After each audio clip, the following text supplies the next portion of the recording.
Hello everyone, welcome back to mini short videos. So last short అయితే నా ఫ్రెండ్కి లెహంగా అయితే డిజైన్ చేశాను అన్నాను కదా. సో దానికైతే నేను క్యాన్ స్కర్ట్ అయితే స్టిచ్ చేస్తున్నాను. సో నా ఫ్రెండ్కి నేను సజెస్ట్ చేసింది ఏంటంటే క్యాన్ స్కర్ట్ సపరేట్గా స్టిచ్ చేయించుకోమని. సో దట్ మనం ఎన్ని లెహంగాస్ ఉన్నా క్యాన్ స్టిచ్ చేయించుకునే పని ఉండదు. అండ్ అన్ని లెహంగాస్కి మనం కావాలన్నప్పుడు యూస్ చేసుకోవచ్చు, లేదంటే లేదు. సో దీనివల్ల బెనిఫిట్ ఏంటంటే మనకి లెహంగా ఫోల్డ్ చేసి ఈజీగా స్టోర్ చేసుకోవచ్చు. అదే ప్రతి లెహంగా క్యాన్ వేస్తే ఫోల్డ్ చేయడానికి ఇబ్బందిగా ఉంటుంది. అండ్ ప్లేస్ కూడా చాలా కావాలి దానికి.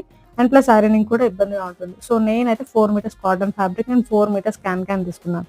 సో 4 మీటర్స్ కాటన్ ఫ్యాబ్రిక్ని నేను కలీ మోడల్ అయితే స్టిచ్ చేశాను. క్యాన్ వచ్చేసరికి నేను 4 మీటర్స్ తీసుకున్నాను కదా, 8 మీటర్స్ గేర్ వస్తుంది.